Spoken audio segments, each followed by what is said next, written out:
बिस्मिल्लाहिर्रहमानिर्रहीम अस्सलाम वालेकुम गाइस। आज हम लोग ए एस इलेक्ट्रिसिटी को शुरू करते हैं।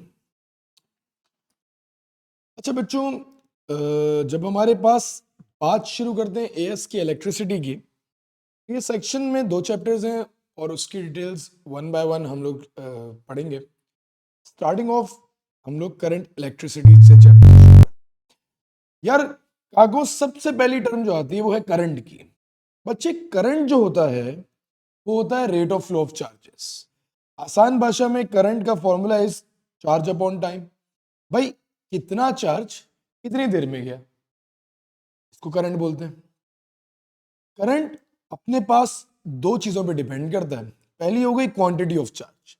अगर ज्यादा क्वांटिटी में चार्ज मूव कर रहा है तो ज्यादा करंट है। और दूसरा हो गया भाई स्पीड ऑफ फ्लो। अगर तेजी से करंट फ्लो कर रहा है तो ज्यादा करंट है।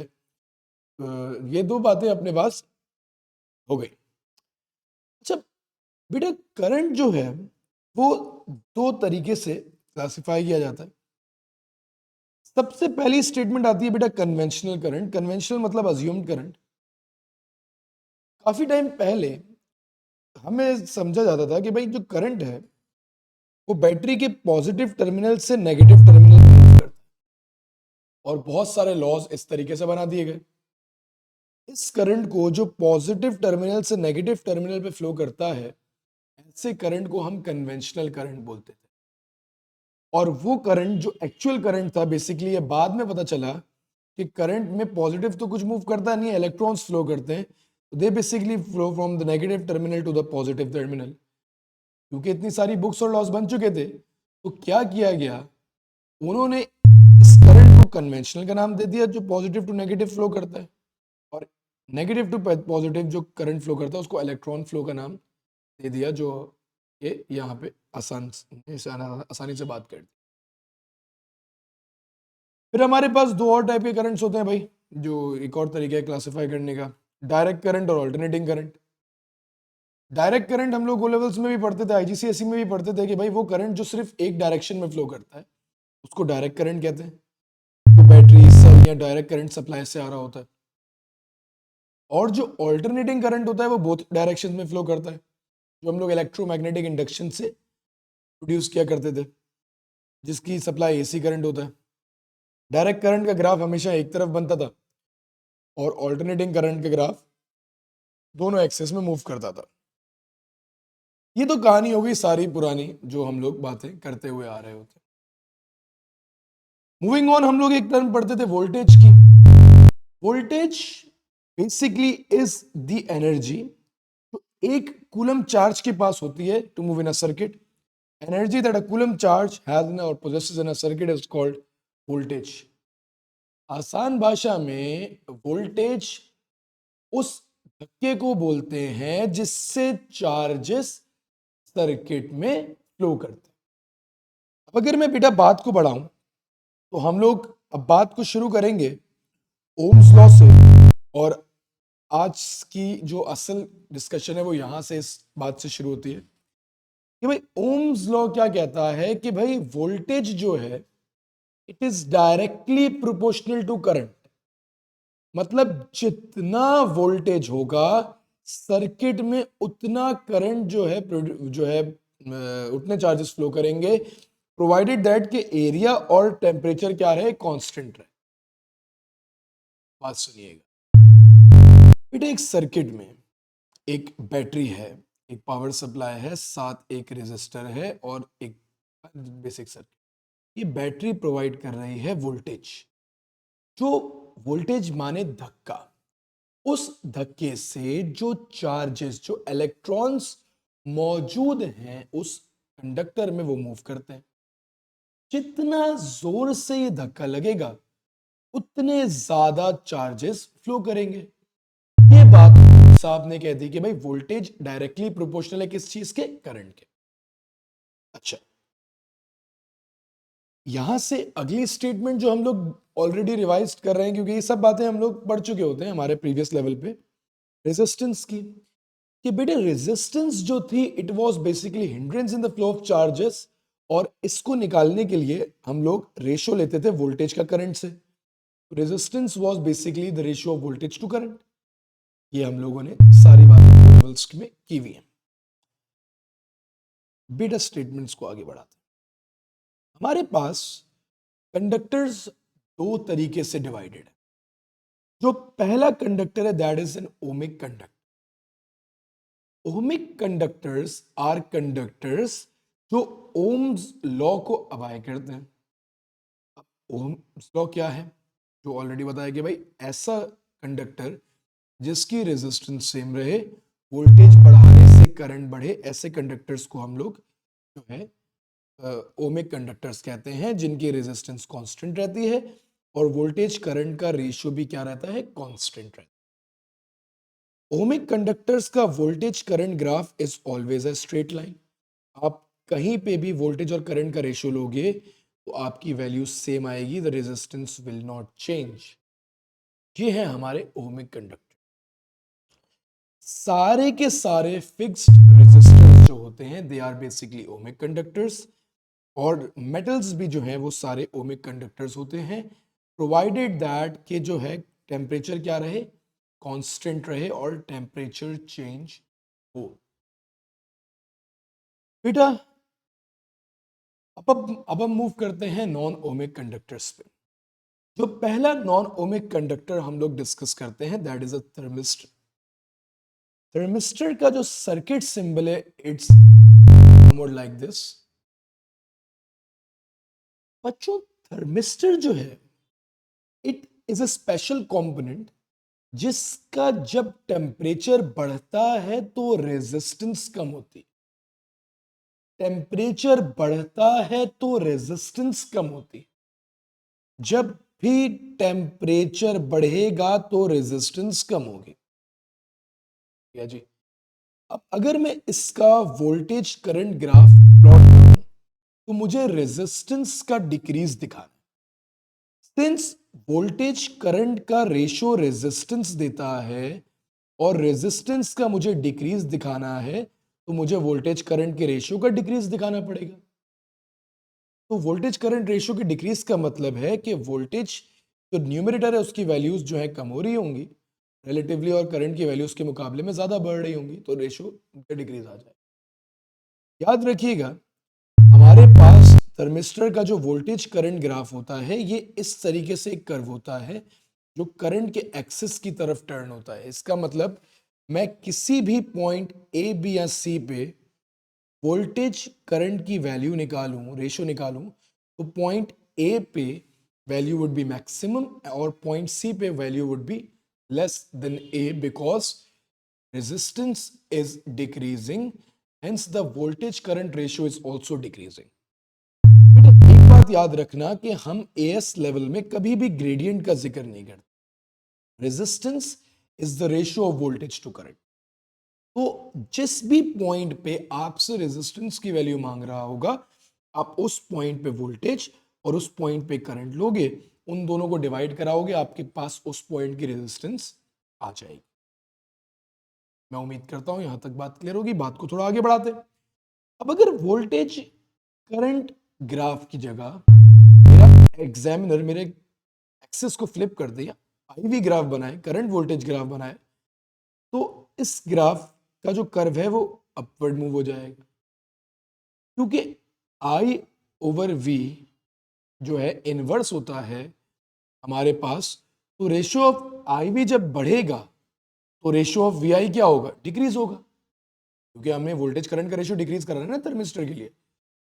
तो हमारे पास जब हम करंट वोल्टेज ग्राफ बना रहे हैं थर्मिस्टर का, तो वो हमेशा करंट के एक्सिस की तरफ बेंड होता है। इससे इससे ये साबित होता है कि भाई वोल्टेज करंट का जो रेशियो है वो डिक्रीज हो रहा है और हमारी रेजिस्टेंस जो है वो कम हो रही है। अच्छा जी, तो point A B C same situation है। पॉइंट सी पे हमारे पास आई वी का रेशियो मैक्सिमम है तो वी आई का रेशियो मिनिमम आ रहा होगा।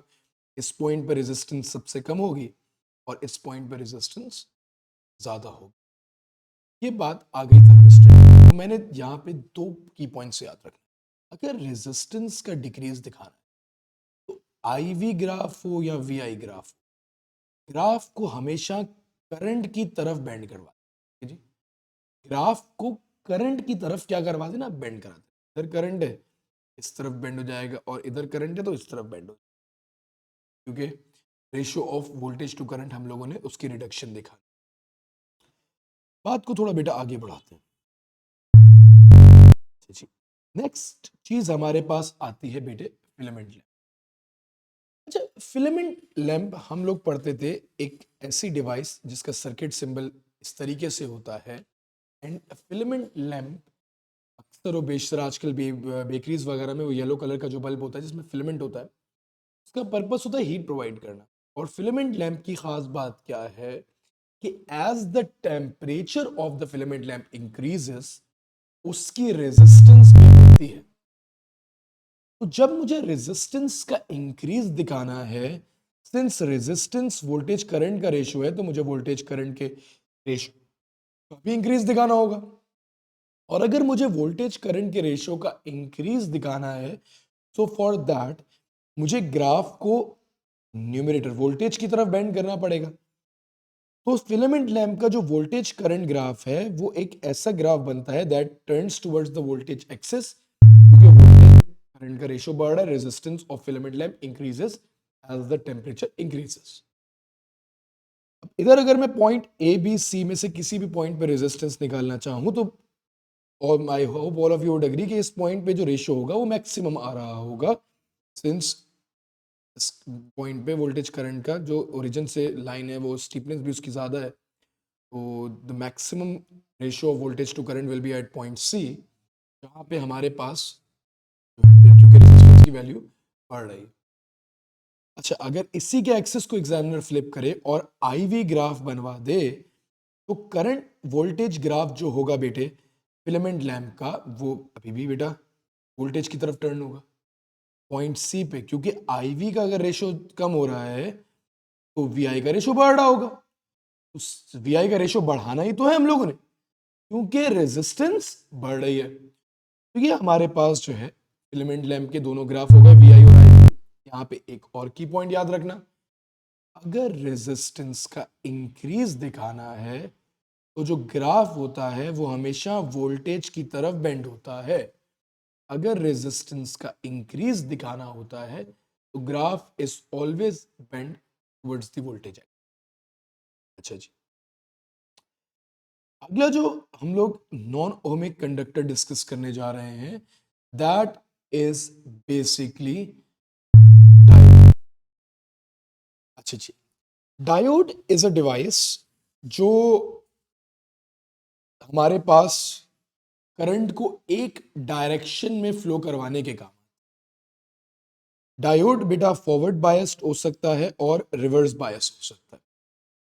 अगर डायोड फॉरवर्ड बायस है, इसका मतलब वो करंट को बहुत इजीली फ्लो करा रहा है और उसमें रेजिस्टेंस बहुत कम है। माने अगर मैं पॉजिटिव टर्मिनल को कनेक्ट कर दूं और नेगेटिव टर्मिनल को यहां कनेक्ट कर दूं, this will be a forward bias diode connection. इसमें रेजिस्टेंस बहुत कम होगी करंट को एक डायरेक्शन में। बट अगर मैं इसको उल्टा कनेक्ट कर दूं, पॉजिटिव यहां कनेक्ट कर दूं, तो यहां पे बेटा ये करंट रुक जाएगा, it will offer a lot of resistance और ये करंट को नहीं जाने देगा। डायोड का पर्पस यही था कि भाई वो करंट को एक डायरेक्शन में फ्लो करवाता है। अगर इसका एक छोटा सा ग्राफ देखें बेटे, मेरे पास अगर मैं इस ग्राफ को कंसिडर करूं, ये इसका बेसिक ग्राफ है। ये हमारे पास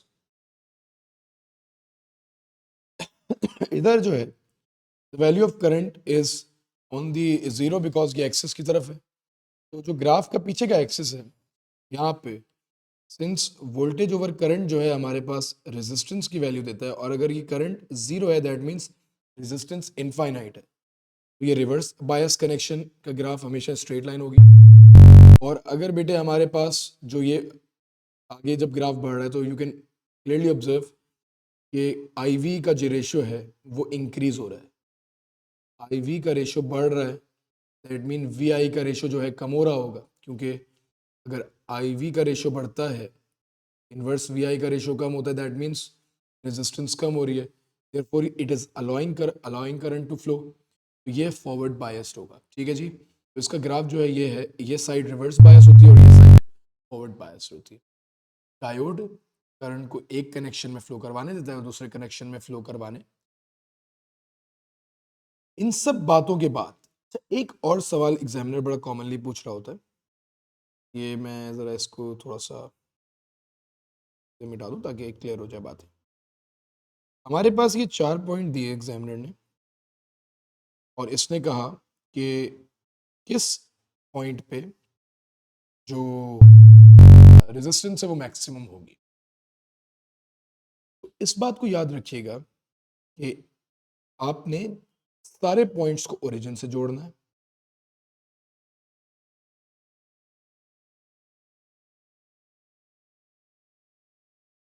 आई वी का रेशो ज्यादा होने का मतलब है कि वी आई का रेशो कम है। तो जिस लाइन की स्टीपनेस सबसे ज्यादा होगी मतलब उसका आई वी का रेशो मैक्सिमम है और वी आई का रेशो मिनिमम है। तो वो जो पॉइंट होगा, जैसे इस केस में पॉइंट बी की स्टीपनेस सबसे ज्यादा है, तो जो पॉइंट बी है it will offer least resistance. और जिस पॉइंट पे स्टीपनेस मिनिमम होगी इसका मतलब आई वी का रेशियो मिनिमम है तो वी आई का रेशियो मैक्सिमम है। तो ये जो होगा बेटा पॉइंट ए जो है मैक्सिमम रेजिस्टेंस जो है दे रहा होगा। ये जो स्टेटमेंट है मैं उम्मीद करता हूं आपको क्लियर हो गई होगी। यहां से थोड़ी सी बात को आगे बढ़ा। अच्छा जी, अब बेटे हमारे पास कुछ फैक्टर्स होते हैं that affect resistance of a wire. हमारे पास हम लोग दो फैक्टर्स की डिस्कशन किया करते थे, वैसे तीन का करते थे आईजीसीएसई ओ लेवल्स में, तो उनको जरा देख लेते हैं। सबसे पहला था यार ये factors affecting resistance. First was the length.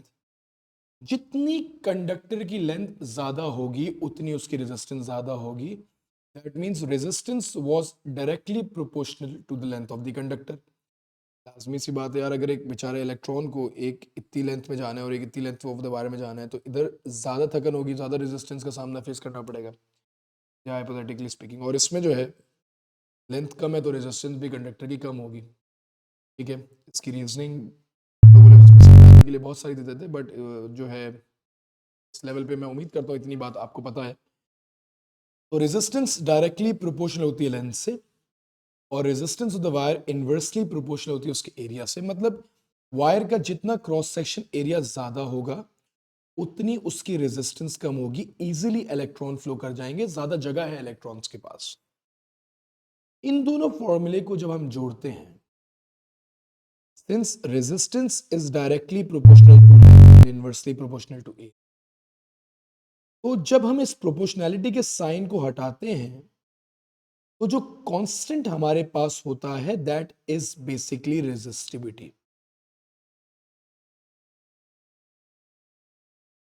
Resistivity एक मटेरियल की प्रॉपर्टी होती है। व्हाट इज रेजिस्टिविटी भाई? डिफाइन रेजिस्टिविटी, तो resistivity of a material is said to be equal to the resistance of that material provided कि उसकी unit length हो और यूनिट क्रॉस सेक्शनल एरिया हो। मतलब किसी भी मटेरियल की रेजिस्टेंस, उसकी रेजिस्टिविटी होती है जब उस मटेरियल का जो एरिया है वो 1 यूनिट स्क्वायर हो और उसकी लेंथ जो है 1 यूनिट हो। तो ऐसे पॉइंट पे जो उसकी रेजिस्टेंस होती है that is basically the resistivity of the material. ये हर मटेरियल की कांस्टेंट वैल्यू होती है। मेरे पास किसी भी मटेरियल की अगर रेजिस्टिविटी आ जाए तो मैं उसकी रेजिस्टेंस निकाल सकता हूं। उस रेजिस्टिविटी जो हमें पता होती है उसकी, वो जो भी पर्टिकुलर मटेरियल जो मिलेगा, लेट्स सपोज मेरे पास रेजिस्टिविटी कॉपर की फॉर एग्जांपल कुछ भी है एक्स है, मेरे पास 10 मीटर लंबी कॉपर की वायर है जिसका एरिया 2 मीटर स्क्वायर है, तो मैं जो भी एक्स है उसको 10 मीटर से मल्टीप्लाई करके 2 मीटर स्क्वायर से डिवाइड कर दूंगा तो मेरे पास उस पर्टिकुलर वायर की रेजिस्टेंस आ जाएगी। Resistivity is a constant value. Yet again एक बार फिर इसकी फॉर्म डेफिनेशन देख लीजिएगा। Resistivity of material is said to be equal to its resistance provided जब उस मटेरियल की जो लेंथ है वो यूनिट लेंथ हो और उसका एरिया जो है यूनिट क्रॉस सेक्शन एरिया हो। अच्छा, रेजिस्टिविटी के अगर यूनिट्स निकालने हो तो आई गेस इसमें भी कोई कंफ्यूजन नहीं होनी चाहिए। Since resistance is ohms, area multiply होगा that will be metre square, और लेंथ डिवाइड होगी, that will be metre, metre से इसका स्क्वायर कट जाएगा, ऐसा units of resistivity is ohms metre. Okay guys, यहाँ तक तो रेजिस्टिविटी की बात हो गई। थोड़ी सी बात को आगे बढ़ाते हैं। एक कॉन्सेप्ट आता है कंडक्टिविटी का। सो बेसिकली जो कंडक्टिविटी है, it is just said to be, it is the inverse of resistivity. Resistivity का जो इनवर्स होता है उसको कंडक्टिविटी बोलते हैं। सिंस हमारे पास कंडक्टिविटी का जो सिंबल होता है दैट इज सिग्मा, ये कंडक्टिविटी का सिंबल है। रेजिस्टिविटी थी हमारे पास, ये फॉर्मूला इसका हम लोगों ने अभी निकाला था। रेजिस्टिविटी का डायरेक्ट फॉर्मूला बेटा आर ए अपॉन एल हो जाएगा, ठीक है जी। और अगर मैं कह रहा हूँ कि रेजिस्टिविटी का इन्वर्स करना है, तो अगर मैं इसको डिवाइड करूंगा तो एल ओवर आर ए, ये बन जाएगी conductivity. Conductivity conductivity basically is the inverse of resistivity. इसका फॉर्मूला ये होता है, सेम यूनिट्स है उनको इन्वर्स कर दोगे तो ये आपकी कंडक्टिविटी के ऐसा यूनिट्स आ जाएंगे। यहाँ तक कि मैं उम्मीद करता हूँ बात क्लियर। करंट होता क्या है, किस तरीके से डिफ्रेंशिएट करते हैं, किस तरीके से ओमिक और नॉन ओमिक कंडक्टर्स की वर्किंग हो रही होती है, और ये सब चीज़ें। और आज हमने जो है पहले लेक्चर में ये सारी जो चीज़ें हम लोग पहले से पढ़ के आ रहे होते हैं उसको थोड़ा सा पॉलिश कर दिया और चीज़ों को आगे बढ़ा दिया। आगे बढ़ते एक दो एग्जांपल्स देखते हैं जरा यार, सिंपल सिंपल सी, ताकि थोड़े से कॉन्सेप्ट्स जो हैं कंप्लीट हो जाएं। सवाल में बोलता है a wire offers a resistance of 10 ohms, calculate the resistance of the wire when the length is doubled and the volume remains unchanged. ठीक है जी। एक वायर है, उसकी रेजिस्टेंस जो है 10 ohms है, ठीक है जी। अगर मैं इस वायर की, अच्छा वायर सेम है, उसकी जब लेंथ डबल तो रेजिस्टिविटी में कोई फर्क नहीं आएगा। अगर मैं वायर की लेंथ डबल कर दूं और वॉल्यूम अनचेंज रहे, वॉल्यूम हमारे पास होता है length into breadth into height for example, यही होता है फॉर्मूला। एक जनरल बात कर, इसका मतलब एरिया इनटू लेंथ बेसिकली जो है हमारे पास वॉल्यूम होता है कि एरिया इनटू लेंथ। अगर मैं कह रहा हूं कि मैं लेंथ डबल कर रहा हूं और वॉल्यूम चेंज नहीं हो रहा, मतलब मैं एरिया को 2 से डिवाइड कर रहा हूँ, लाजमी सी बात है ना। अगर वॉल्यूम चेंज नहीं हो रही और लेंथ डबल कर रहा हूं, तो लेंथ डबल करूंगा तो एरिया को तो आधा करना पड़ेगा ना वॉल्यूम को सेम रखने के लिए। मैंने थोड़ा दिमाग लगाया, तो मैंने कहा यार बेसिकली लेंथ डबल हो रही है और एरिया आधा हो रहा है। अच्छा, रेजिस्टेंस जो है डायरेक्टली प्रोपोर्शनल होती है लेंथ से और इनवर्सली प्रोपोर्शनल होती है एरिया से।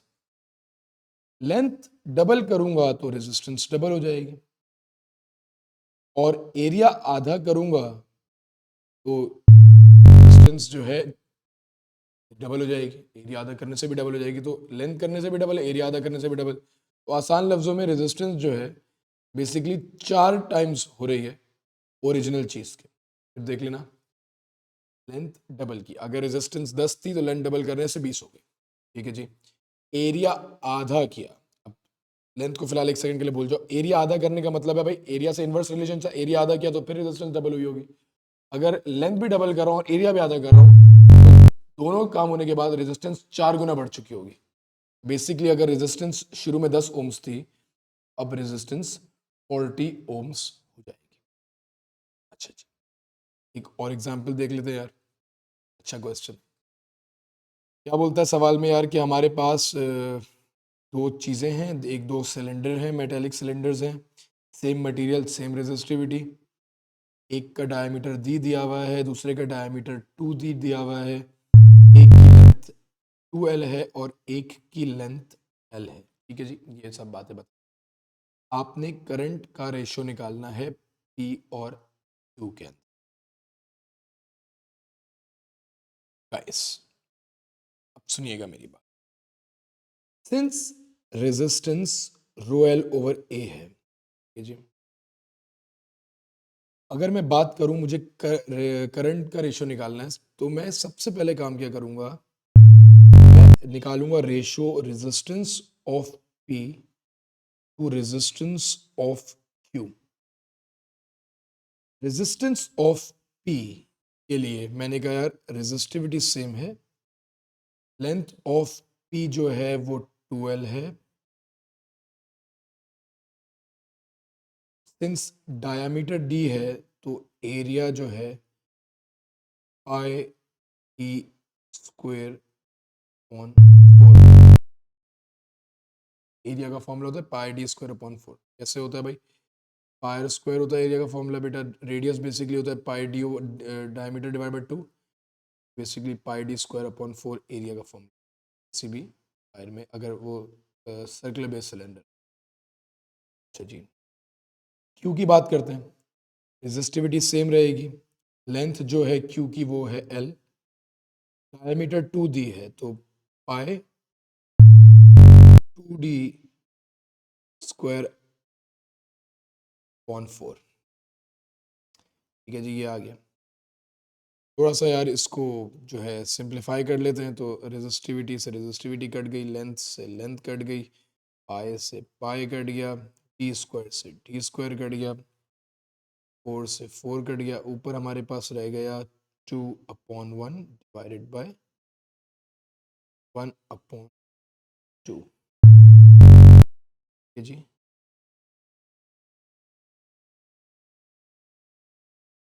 बेटा एक छोटी सी छोटा सा इसको ज़रा चेंज कर लीजिएगा, एक छोटी सी चीज़।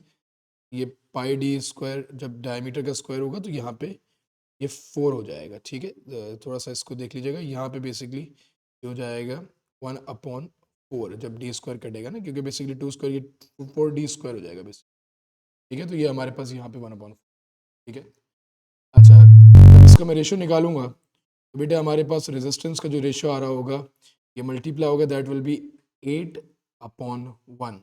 जो रेजिस्टेंस का रेशियो हमारे पास आ रहा होगा तो हमारे पास इसकी रेजिस्टेंस 8 है और इसकी रेजिस्टेंस 1 है। इस बात को बच्चों याद रखिएगा कि हमारे पास जब रेजिस्टेंस जो है, जो रेजिस्टेंस का रेशियो होता है, करंट का रेशियो उसका ऑपोजिट होता है। अगर रेजिस्टेंस का रेशियो 8:1 है, दैट मीन्स जो करंट का रेशियो होगा दैट विल बी 1/8। पता यार, करंट हमेशा इजियर पाथ लेता है, जहाँ रेजिस्टेंस कम होती है वहां से करंट होता है, तो हमारे पास मैक्सिमम करंट जो है यहाँ से फ्लो कर रहा होगा, 8 इसमें जा रहा होगा और 1 इसमें जा रहा होगा। ठीक है, ये हमारे कॉन्सेप्ट। ठीक है, अगले बी पार्ट में पूछता है भाई वोल्टेज का रेशियो चाहिए, voltage of P to voltage of Q. अच्छा गाइस, जो वोल्टेज है याद रखो, पैरेलल सर्किट में हर ब्रांच में वोल्टेज सेम रहता है, बात हम लोग पढ़ के आ रहे हैं। तो guys, voltage of P to voltage of Q जो है वो 1:1 ही रहेगा, उसमें कोई चेंज नहीं आएगा क्योंकि both are connected in parallel, voltage same रहता है। अच्छा, ठीक हो गया जी, यहाँ तक मैं उम्मीद करता हूँ बात क्लियर होती है। ठीक है, अच्छा जी, एग्जाम्पल नंबर 3 भी देख लीजिएगा, फिर आज की महफिल खत्म करते हैं। Calculate the diameter of the copper, diameter of copper against diameter of steel. ठीक है, अच्छा जी, ठीक है जी, हमारे पास एक सवाल दे देता है। कॉपर की बात करें तो बेटा resistance rho L over A है, तो resistance is equals to copper rho L is 2L। Area मुझे नहीं पता, एरिया क्या होगा, pi diameter of copper square upon 4। ठीक है जी, ये हमारे पास फॉर्मूला जो है हम लोगों को पता है। अच्छा, अगर मैं बात कर रहा हूँ बेटे उसके लिए, स्टील के लिए, तो रेजिस्टेंस R है। ठीक है जी, रो 2 रो, लेंथ L है और area pi diameter of steel square upon. अब मुझे बेसिकली सवाल में चाहिए calculate the diameter of copper to diameter of steel, मतलब मुझे बेसिकली जो क्वेश्चन में है मुझे डी डायमीटर ऑफ कॉपर और डायमीटर स्टील इसका रेशियो चाहिए। सबसे पहले तो यार मैं इसकी रेजिस्टेंस की जो वैल्यू है मैं रेजिस्टेंस की जगह जो है सब्स्टिट्यूट कर रहा हूँ।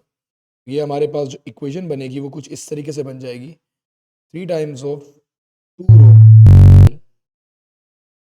Over pi D S squared upon 4, ठीक है जी, इज इक्वल्स टू, मैंने सिर्फ इस चीज़ को उठा के यहाँ सब्स्टिट्यूट किया है और ये इसमें कोई चेंजेस नहीं आएंगे, rho 2l upon pi D C squared upon, ठीक है जी। मैं उम्मीद करता हूँ यहाँ तक बात क्लियर हो गई होगी। अच्छा, थोड़ा सा बेटा मैं ज़रा चीज़ें को कैंसिल आउट कर दूँ। ये पाई फोर यहाँ कट जाएगा तो डिनोमिनेटर्स में है, कोई इसमें कन्फ्यूजन नहीं है, ठीक है जी। एल से मैं एल काट देता हूँ, रो से मैं रो काट देता हूँ, ये हमारे पास रह जाएगा 3⁶ over steel square is equals to over diameter of copper squared. अच्छा जी, diameter of copper to steel की वैल्यू चाहिए, diameter of copper square divide by diameter of steel is equals to, हमारे पास स्क्वायर दोनों तरफ आ जाएगा, ठीक है जी। यहाँ पे 2 है अपॉन 6, तो बेसिकली हमारे पास जो वैल्यू आ रही होगी 1/3 का अंडर रूट जो है diameter of copper to steel, and that is the answer. ये हमारा एक, ठीक है जी। ये हमारा आज का पहला लेक्चर कंप्लीट होता है। इट वाज, मैं उम्मीद करता हूँ आपको यहाँ से बात क्लियर होगी। नेक्स्ट यहाँ से फिर हम लोग अगली वर्किंग को शुरू करेंगे और इस तरीके से इन द सीरीज इंशाल्लाह अगले 2-3 दिनों में सारी वीडियोस को मैं कोशिश करूँगा अपलोड करने की। गाइस।